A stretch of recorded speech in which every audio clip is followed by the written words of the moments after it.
All right, guys, welcome to Fourth Beer, Fourth Down podcast. We got Cain here and Ethan. Yes, sir. What is up, everybody? Today we're going to have a special guest joining us in just a little bit. He'll make his grand entrance. He is a friend of the show, very knowledgeable on Minnesota Vikings football and football in general. And yeah, very excited. Very exciting stuff. It's crazy that we finally, 4 episodes in, we finally have our first guest, and especially with him, just excited to hear what he has to say. So, yeah, let me shoot him a quick text and get him in here, and we can talk about yesterday's game. Yeah, very excited to hear his thoughts on that, whatever that was. I said, "Pop in, twin." We'll wait for him to pop in. I got the Paul Atreides hair going in. Yeah. There we go. Hey, boys. What's up? Wait. I got something special for you. Oh boy. Everybody, let's give a round of applause to our boy JD.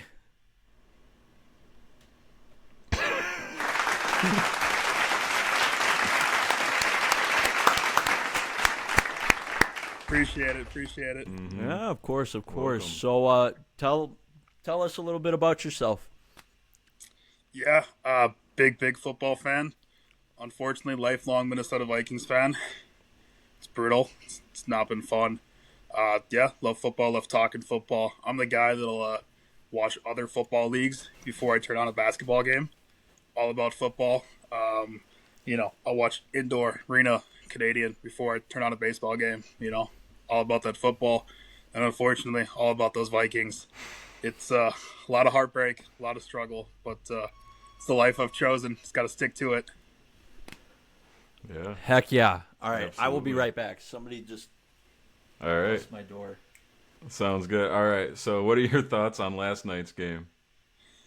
It was a tale of a lot of things not going right. Continuing our struggles just on the defensive side of the ball. A lot of injuries there. Last week it seemed to be the secondary was the issue. This week it was really a combination of the secondary and that first layer of defense there. Linebackers played a solid game, but the secondary continued to get torched. And that defensive line that they spent a lot of money on in the offseason upgrading just is really starting to struggle as these weeks go on. They put some big money into some big pieces, and a lot of those guys are starting to show their age.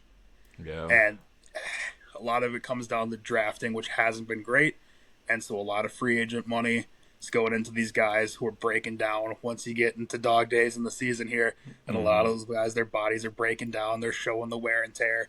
And the Band-Aid approach isn't working on defense anymore. Yeah. Yeah. Yes, indeed. What do you think of Carson Wentz? Just looking at some of the numbers here, I saw he was his average depth for passing attempts was 5.3 yards last night, and that is in line with league worst Jalen Hurts. He was not able to move the ball downfield. Interestingly enough, that's something a lot of the fans were asking, Kevin O'Connell to do, was to try to shorten up those pass routes with a lot of banged up offensive linemen. Whether it was McCarthy, Carson Wentz, Max Brosmer getting some time now. He's consistently been a coach with some of the longest developing pass plays in the league. And when you have an offensive line that's missing 3-4 starters at a time, you can't do that, But unfortunately, even doing that, the longest pass of the night was a 17-yard pass to Justin Jefferson, and that was a catch and run. Didn't travel 17 yards through the air. So, the banged up offensive line is really putting a hampering on this offense being able to move. Yeah, definitely. Yeah. Beautifully said, by the way. You see the injury as well in the second quarter to Carson Wentz. He was shaken up all game almost. Yeah, seeing him end the game in tears on the sideline. He had that funky looking brace on to start the game. He was banged up last week already, and it just wasn't great. Coming into half, I don't know why they didn't make the change at that point. Carson Wentz, who has almost no mobility at that point with his injury, at that point you got to go to Brosmer. You know, you got the undrafted kid, throw him in, see what he can do. It's not a divisional game. It's not even a conference game. At that point, just roll the dice and see what you got there. Yeah, completely agree, yeah. One of my big fears came true. I was really worried about with Aaron Jones' return. I was a little worried that Kevin O'Connell was going to try to insert him into the offense pretty heavily, and that was a concern for me throughout the first 2 weeks when Jones was healthy. Jordan Mason coming off the bench outgained him pretty significantly, and it just early on drives were killed by trying to run the ball up the middle behind a bad offensive line and an aging running back that doesn't have much juice left in the tank. Yeah, absolutely. I saw it I think it was week 1, Bears Vikings. Jordan Mason just ran all over us, and Aaron Jones couldn't get much going. I think he got one wheel route that broke off for a touchdown, but on the ground it was all Jordan Mason.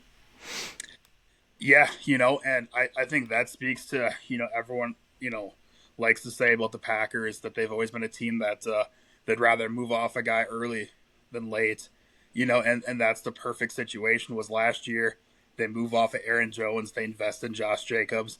Aaron Jones statistically has his best season of his career.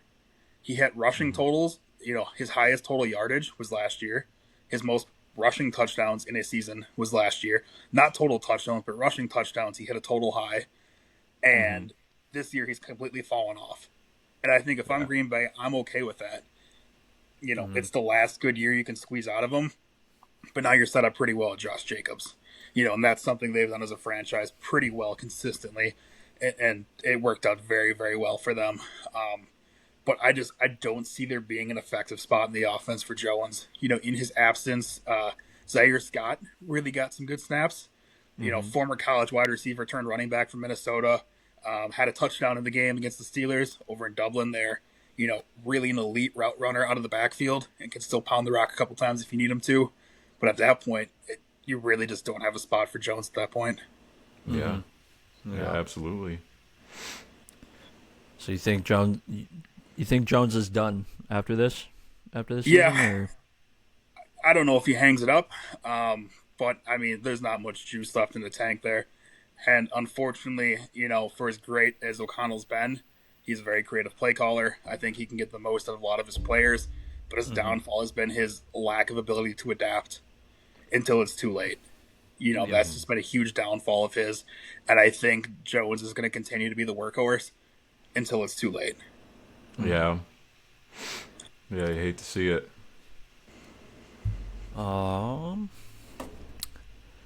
Dang, dude. Hearing you talk about Vikings football is pure poetry. Like, I'm not even trying to sound like I'm glazing, but like that was beautifully said, dude. Yeah.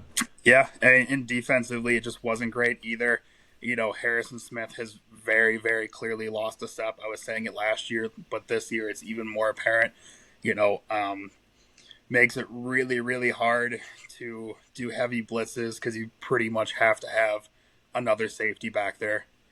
You know, whether it's one covering the outside third, one covering the deep middle. Harrison Smith can't be there by himself, especially when you don't have elite corners. It's a little bit different if you got a true elite corner. But Jeff Okudah and Isaiah Rodgers aren't necessarily elite corners. You know, they're passable. They do an okay job. But we saw that last week against Philly. You know, Jalen Hurts, who, like I said earlier, has not been a terribly great passer this year, shredded that secondary. Yeah. You know, right now, Harrison Smith needs to be regulated to just playing in the box, extra support on clear passing downs, and play kind of a sub linebacker position. But he cannot be relied on as an every down safety trying to cover the deep middle there. At that point, he's just going to get cooked every play. Yeah. Yeah, another good example of holding on too long. I mean, it's hard with those legacy players. You have them forever, and then, you know, it's hard to time it right, especially with running backs, because with running backs, they run right into a wall. I saw it with Matt Forte. Same thing. Wanted to keep him around. Bears got off of him and went to the Jets, and I think his knee exploded, and then he was done. You know, I remember that free agency class. I remember, believe he went and visited Green Bay, and we all thought that was going to be the signing, and he kind of swerved everyone and went to New York there. You know, we kind of had a little string of some free agents, you know, leaving Chicago, going to Green Bay. those couple years there, the mid 2010s, all of a sudden Green Bay decided they wanted to start signing free agents instead of just drafting in house, and it seemed to just be pulling guys from Chicago. Yeah. Yep, exactly. Yeah. The Chicago Packers. Yep. Yeah, this might be a oddly specific moment that I remember, but it was the 2014 preseason, I want to say, and it was the year that Vince Young was actually on the Packers offseason roster that year and competing for a backup spot. And I believe at that point they were speaking about how well the Packers had drafted and developed their players, that the previous season, the 53-man roster was at least 46 out of the 53 players on the roster were drafted in-house or undrafted free agents signed by Green Bay. That is insane, yeah. Which just shows how little they relied on, your free agents in the offseason, your unrestricted free agents. That was really Ted Thompson's bread and butter. Yeah. Yeah, for real.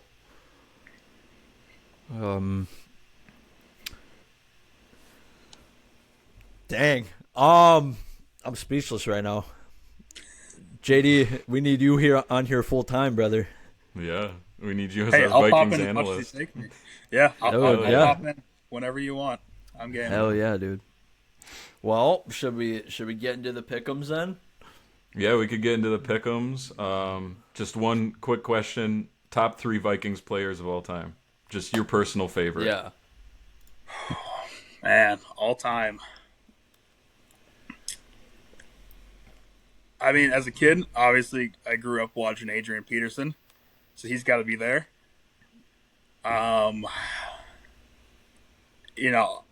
As little playoff success we had with him, I think, just because he was the guy that was there for the majority of my youth, Kirk Cousins. I was at the game in Lambeau when he tore his Achilles. Absolutely heartbreaking. It was just really an end of an era, that couple year span. Zimmer had been fired the year before.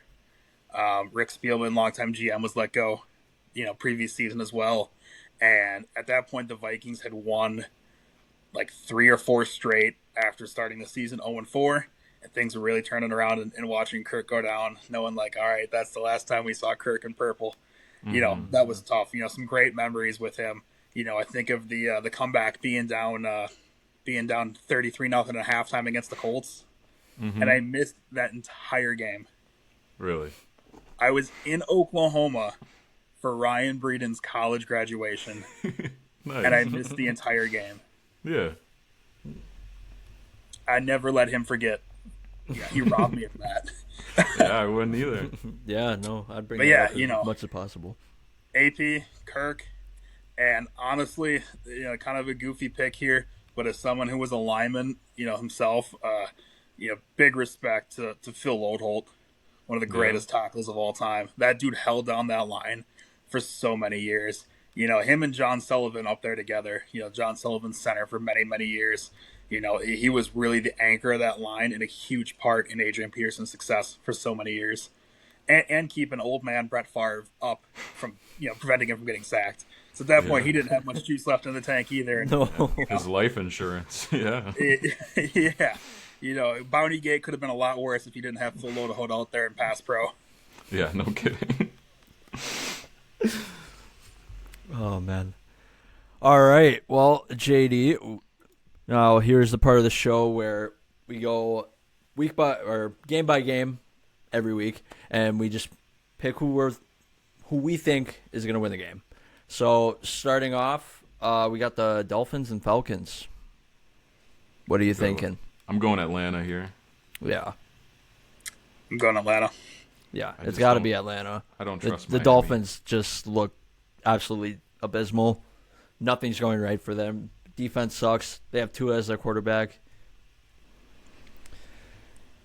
It's Not much very more needed important to for say. the Falcons right now to make Atlanta look very desirable next year. I think, Michael Penix, who hasn't had a ton of support in his development, especially having a defensive head coach, the writing's on the wall, I think, already for next year. He's going to lose his offensive coordinator. I think Zach Robinson takes the Oklahoma State job, goes to his alma mater there, and so he's going to be looking at then another offensive coordinator. It's not great for a young developing quarterback. So right now, I don't think they're a playoff team, but making them look like a desirable destination for potential assistant coaches and free agents to build around him. It's going to be very important. Just picking up some wins along the way this year. Yeah, definitely. Yeah, for sure. Next game is Cain's Bears versus the Ravens. Got Chicago. Keep the I ball also rolling. have Chicago here. Baltimore's defense is I don't see it as much. Lamar might not play. I know he's questionable. I think he practiced, but he's questionable. I got Chicago either way. I'm going to go Baltimore. I think, honestly, I do think Chicago could find a way to pull off the win here. It's clear the public is heavy on Chicago. The public money is coming in big. The spread's almost moved to full points since it opened up earlier in the week. Baltimore went from being 8-point favorites to 7-point favorites. The public money is coming in heavy on Chicago. I do think Baltimore sneaks one in to try to right the ship, but I think one more loss and Lamar gets shut down for the year. But I do think they squeak a win out here. Definitely could. Okay. Yeah, it is possible. Definitely. It definitely is possible. That Bears offense, I mean, last week with the Saints, you saw them get up early and they kind of let them sneak back in that game until they, put their foot on the gas when they, got a fire lit under their ass. But, I mean, they let New Orleans back in that game, and that's concerning to see, especially with better teams like Baltimore. Yeah. Definitely. Jets Bengals. Do we go Joe Flacco or Cincy? Yeah. Bengals. Yeah. Not much to say there. Yeah. I'm not picking the Jets over anybody. No. Right now, I don't even know who's going to start at quarterback there. I don't think anybody does. Aaron Glenn seems to he's acting like it's a big secret. I don't think it matters. I mean, you might as well bail out Mark Sanchez at this point and throw him out there. Pick him up from the county jail, throw him out there. Yeah. Throw a Band-Aid on that roster. Yeah, literally. Get him out there. Next game is Bills Panthers. Oh, I got Buffalo. Yeah, Buffalo by 100. Bryce Young's questionable too, so just adds on to it. Nothing like Andy Dalton. Yeah, Andy Dalton. I mean, that offense looks pretty good with Andy Dalton whenever he fills in, so it might be a good thing. Who knows? Next game is 49ers versus Houston. Ooh. I think Purdy's out. Yeah, Purdy's still I think he just got ruled out. Him and Pearsall. I'm riding with Mac Jones. Mac Jones and the 49ers. They've been winning games. Yeah. I think the Texans really have no offensive identity. And so even if the 49ers slip on defense right now, I think it's a very, Shanahan's done a great job of simplifying the offense for Mac Jones. He's got McCaffrey, who looks like he's returned to form a little bit right now. Mm-hmm. I feel very comfortable taking San Francisco. Heck yeah. Yep, I lean that way too, for sure. Mm. Browns Patriots. I'm going Pats here. Drake May all day. Yeah, going Patriots. Mm-hmm. I saw a thing while on lunch break today that the Browns are looking or are open to hearing about trades for Shedeur Sanders. How do you guys feel about that? A little quick on that, but yeah, honestly, I get it. They want to commit. I mean, Gabriel's looked better and better each week. I think what's really, really interesting is New England's defensive coordinator has been out the last couple weeks with a personal health issue. And realistically, defensively, New England's had their best couple defensive performances while he's been out. Mm-hmm. So don't know if that could throw a little hiccup in things. The Browns have held some pretty high-powered offense to some low points. I'm not saying the Browns will win, but the Browns could certainly cover and make things interesting. Yeah. It's entirely possible that Dylan Gabriel has his best game to date. He's been progressively getting a little bit better. Minus the Miami game, which was a sloppy on both sides. Both teams just did not play very well. Oh, yeah. But Gabriel seems to be developing nicely. It's great that he's got Judkins to lean on. Having a running back who's a rookie that's already kind of a superstar and he doesn't have to do it all himself has been huge. But I think that's an interesting one to watch. That could be one of the upsets this week. Yeah, for sure. And they're hot right now. Yeah. Cleveland's Absolutely. hot. They're working Judkins. They like to have that bell cow, and now that Chubb's gone, they got lucky, found a new one right away. So, they could definitely upset New England. Titans Colts. Indy. Give me Colts. Indiana Jones, man. Yeah. Oh, yeah. Just playing lights out. Team looks good. Jonathan Taylor looks good. Just incredible. I think around this time last year, Daniel Jones. You got me saying it now. Daniel Jones was released and spent the rest of the year on the Vikings practice squad. Another quarterback, former Minnesota guy that's just tearing it up this year. Yeah. Yeah. How does that make you feel? Like, I mean, I try not to get too beat up about it, but it does make me feel hopeful. That O'Connell can get the best out of McCarthy.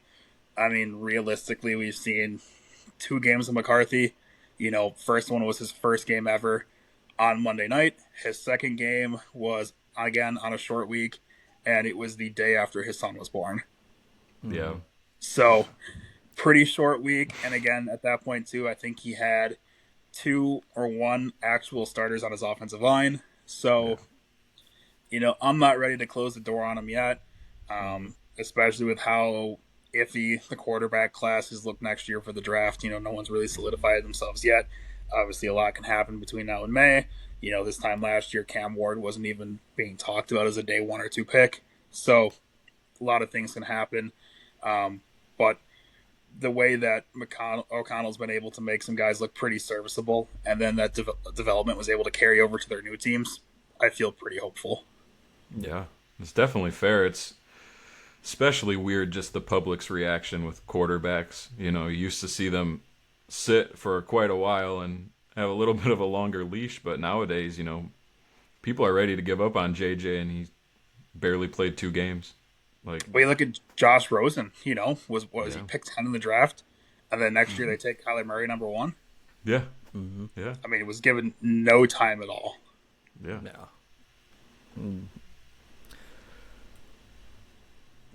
I don't know. Yeah, definitely teams have recently just been giving up on their guys when obviously, everybody wants to win now. Granted, it's your team's it's up to your team, your coaching staff, and everything in between to make that happen. But yeah, seeing them draft Kyler, who I think they should get rid of, personally, and just dump Rosen like that. Granted, he didn't really have too much time, but not giving your high draft pick enough time and then just dumping him, pretty shitty. With McCarthy, I don't think they're going to get rid of him at all. Obviously, I'm rooting for McCarthy, especially with his injuries and everything. I think he's your guy's piece. If he stays healthy, you guys win games. And that makes fans like you happy. So, yeah, I think the big thing that these teams are willing to move off of guys a little bit earlier. It's not just quarterbacks, but first round picks in general was the institution of the rookie pay scale. Previously you could sign rookies to whatever deal you wanted at that point. You look back at a guy like Matthew Stafford, who at that point, they started negotiating his contract prior to the draft because the Lions knew they were taking him number 1. They knew the direction that they were going there, and there was no, in the CBA, there was no rule saying that the player can make whatever he wanted, and so in 2009, you have Matthew Stafford, he's signing a rookie deal with $60 million signing bonus guaranteed. And then you look at Joe Burrow when he was drafted as a rookie 10 years later, after they instituted the rookie wage scale, Joe Burrow's guarantee was $24 million. Yeah. You know, when each pick slotted in that draft, you knew what they were going to make, no matter who took them there, no matter what the position was. That was locked in.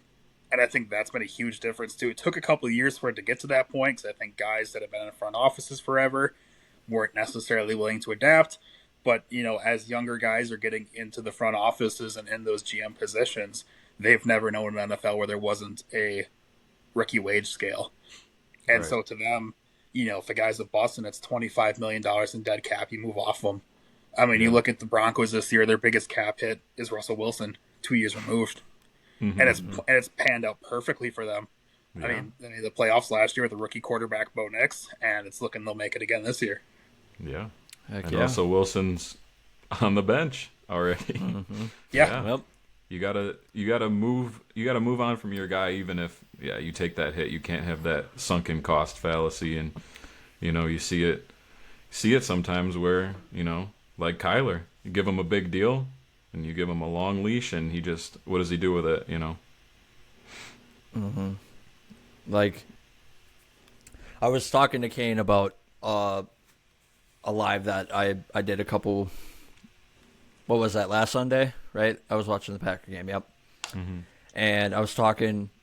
People were asking me my thoughts on the game and whatnot, and they're like talking crap on Brissett, and I'm like, honestly, Brissett's playing solid. I'm like, now they're not winning, but I mean he's playing solid. He is staying consistent. He's giving you an average of what I think over 250 yards per game, passing wise. I mean, granted, there's interceptions here and there, whatever. But people are, I don't understand the Brissett hate.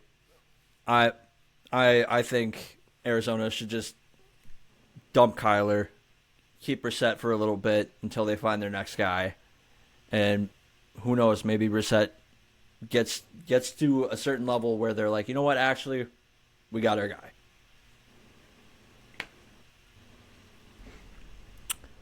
Moving on now, Buccaneers versus the Saints. Go Bucks. Tampa. Yeah, they're gonna bounce back. Mm-hmm. Baker, the touchdown maker. You know, it's a good game for him. Yeah, no Mike Evans, no problem. Yeah. I got Tampa here bouncing back. Great for Cain Ethan fantasy owners everywhere. Yeah, and I got Mike Evans, so rip. Oh, man. Next game is Cowboys-Broncos. Ooh. Should be a good one. Where is it? Is it in Let me look. Denver? In Denver? It's in Denver. Denver. I'll take it. I'll take that. Oh, it's actually, yeah, it's in Denver. Yep. It's in Denver. Yep. So. I'm gonna go Dallas here. I'm kind of in the middle right now. I don't have a big reason why, other than I like Dak this year, and with CD back, I don't know. I trust them this week. I don't have a good reason. Denver's kind of hot right now, but I don't know. Being down to the Giants for that long, I kind of makes me doubt them a little bit.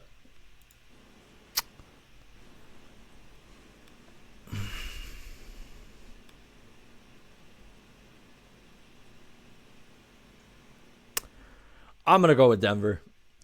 I think Denver might. I think it's going to be a high-scoring game, personally. That's what I'm hoping for anyway. Who knows? Maybe they'll win off a field goal like they did against the Giants. Packers-Steelers. Obviously, Packer fan. I'm excited for this. I want the Packers to win, but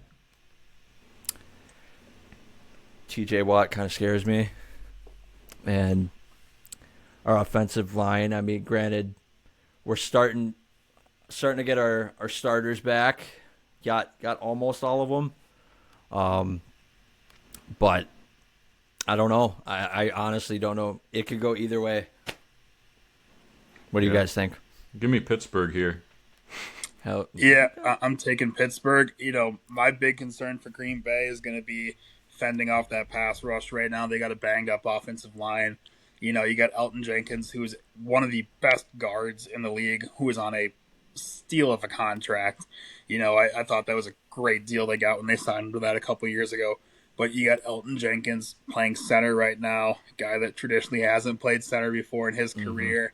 And then you got, you know, Derek Harmon in there at nose tackle, guy who's really been making his mark in that Pittsburgh defense there. You know, he's not making the plays in the stat sheet, but he's plugging up that hole. So, you know, guys like Watt and Highsmith can come flying off the edge there, you know, and it seems, you know, it's not that Love is immobile, but it's really hit or miss whether he feels like scrambling that day, you know.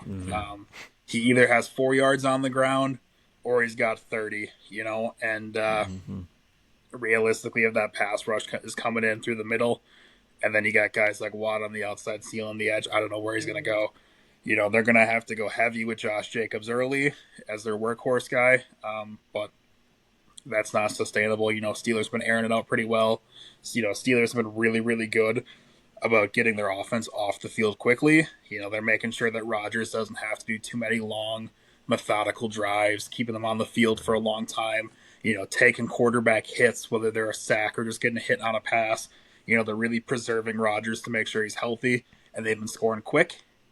And that's going to be really tough for Green Bay to keep up with. Yeah, for sure. I think it'll be a good game. Yeah, for sure.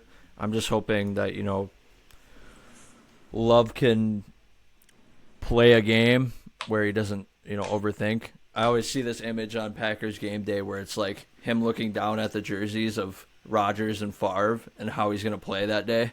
Is he going to throw 2 interceptions, or is he going to air it out and have a good game? You know, so Right. Cain knows this firsthand. If Jordan Love is doing something wrong, I don't hold back. So Yeah. we'll definitely have JD back on, because I'm gonna love to hear what you have to say about the whole slate of games that we got on Sunday. And then the last game is Monday Night Football, Commanders Chiefs.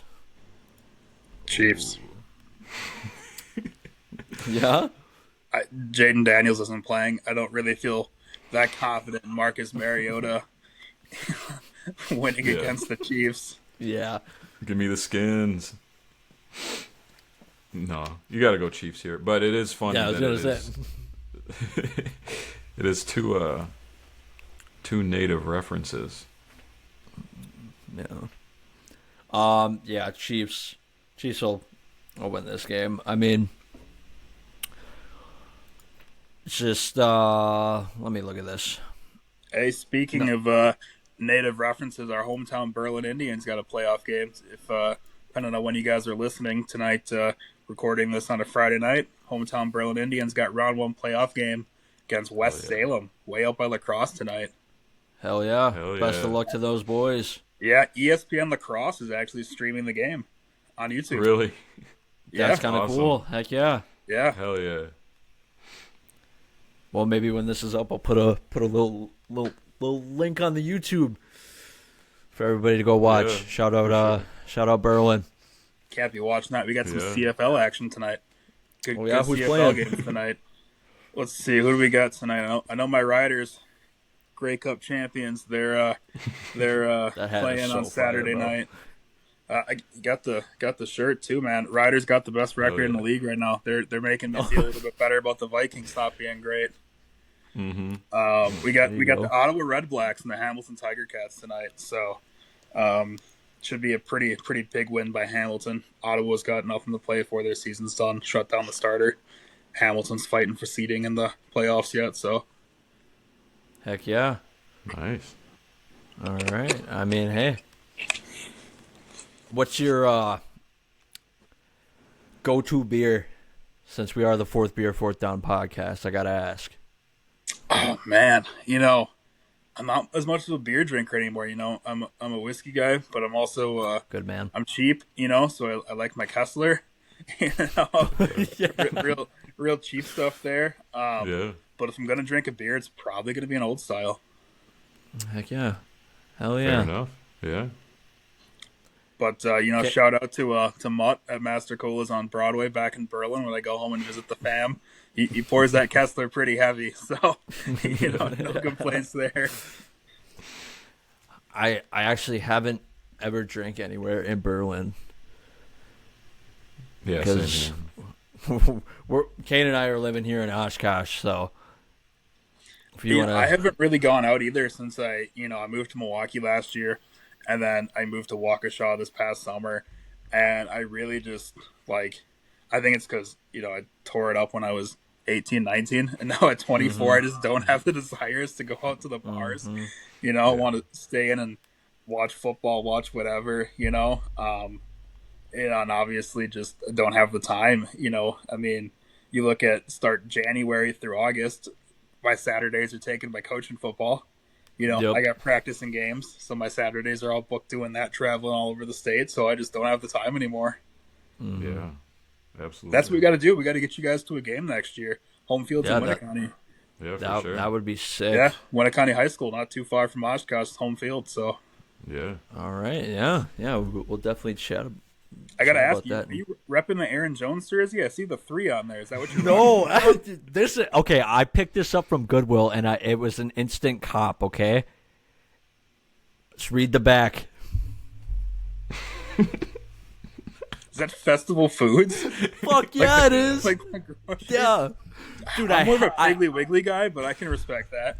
I had to pick it up, bro. I Shop had pig. to. Yeah, shop the pig. I shop the pig. Yeah, Shop the pig. I'm Hey, right down the road. Man, I got some odd jerseys in my collection, but I definitely don't have a grocery store one. dude, that's what It's I'm rare. saying, bro. I mean, That is rare. the jersey collection. I got a old Reebok Favre jersey. We got the Classic. the Jordan Love. Any of those for me? No. Those are the all last long one gone? that I got from you is actually at home. I have the Derrick Rose Cavs jersey still. Nice. That's hanging up in my bedroom closet at home. Yeah, I got some weird ones. I think there's a Alonzo Ball Pelicans jersey in my closet somewhere. A Johnny Manziel Spring League jersey. Whoa. I have every Tim Tebow jersey from Florida through the Mets. That's hard. Yeah, I got Tebow at Florida. I got Denver, Jets, Patriots, Eagles, 2 Jaguars, and 2 Mets jerseys. Every Tebow jersey. Dude, Yeah, Tebow I got time some- all the time. Actually, you know what? The best one in the collection is a Blaine Felsman jersey. Ooh. Former deep long cut. snapper for the Toronto Argonauts in the CFL. For those of you guys watching, Blaine Felsman was our childhood gym teacher. Mm-hmm. For those of you who aren't Berlin natives there, our childhood gym teacher was a long snapper for 1 year for the Toronto Argonauts of the CFL. And there's a bunch of us that we all had those made. I think me, like Lane, his brother, a whole bunch. So there's like 10 of them floating out there. Of these Blaine Felsman Toronto Argonauts jerseys. Deep cut. That is a deep wow. cut. I haven't thought about Mr. Felsman in so long. I just saw I him remember not that long ago. If you climbed the rope, you get a pack of baseball cards back in the day. Oh, I yeah. remember that, he had that one like closet. This is gonna sound a little sketch, but he had that one little room in the back of the gym. If you climbed the rope, he'd take you back there. But he was just giving you a baseball card pack. Yeah, no Yeah, chance. just- I was getting up there, though. Never got off that rope. Yeah. No. I got a pack once out of like pity, I think. Yeah. So I think like after the 5 years of elementary school, and I never made it up there once. It's like, all right, kid, here's your pack of cards. Oh man. Yeah, no, it didn't Stelmacher like I know that he went to UW Madison. Yeah, he was. He started there for a couple years. So at Berlin in high school, he played quarterback and cornerback.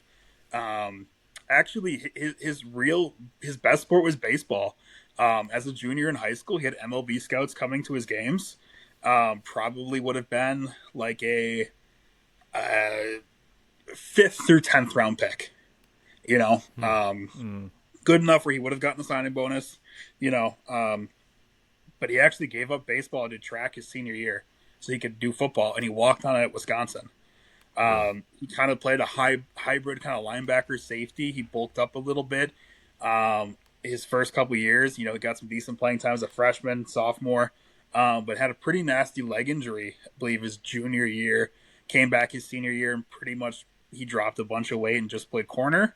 Had a couple offers to play corner as more of like a return specialist. Actually, coming out of the draft that year, he went undrafted. He had the Falcons and Oakland. The Raiders were both interested in him as a return specialist because after he dropped that weight, he did a little bit of that at Wisconsin.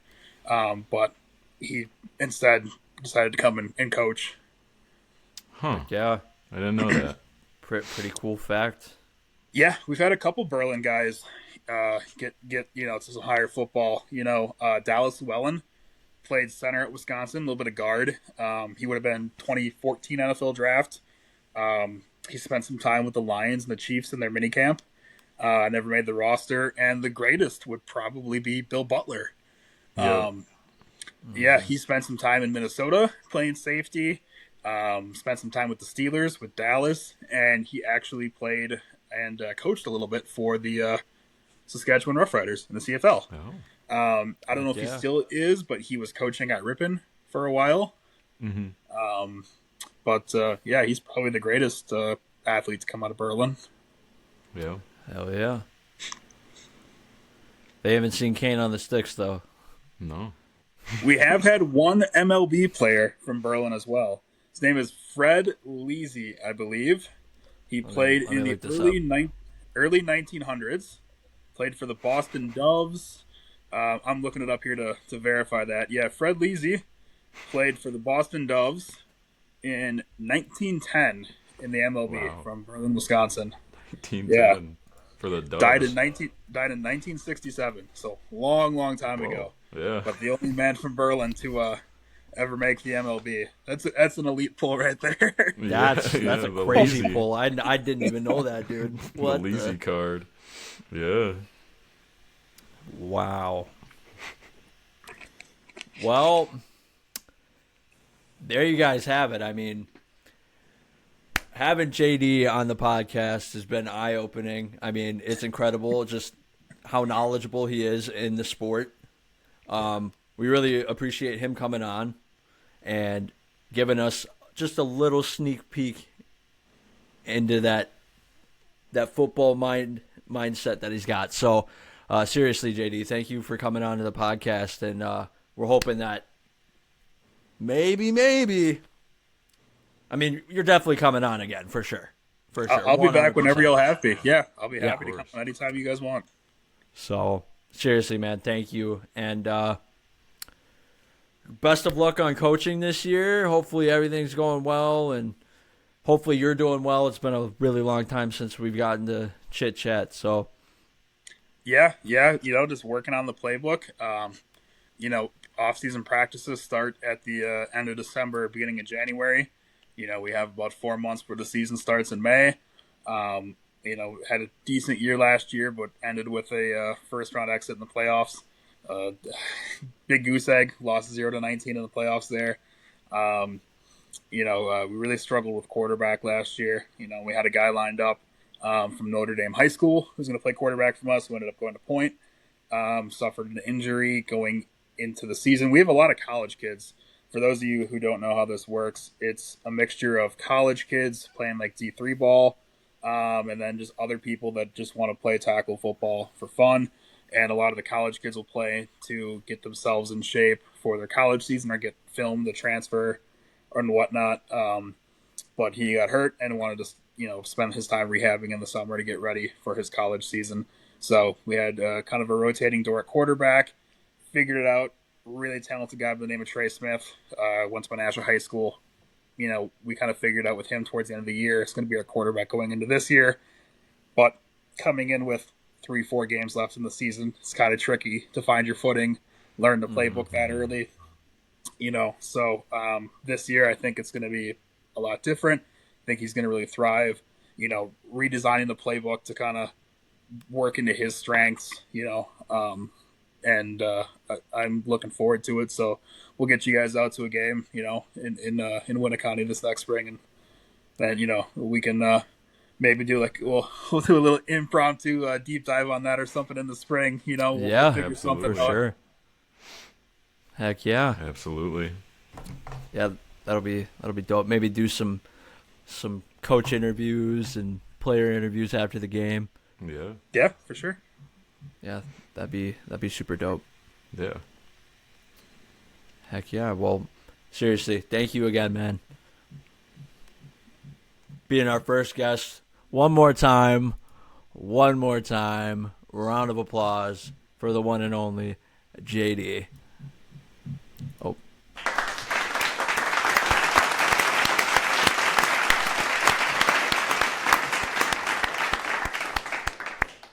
Appreciate it, guys. Really do. All right. I'm Ethan from 4th. Oh, my goodness. I'm going to cut that out. I'm Ethan from 4th Beer, 4th Down. This is Cain, and Peace.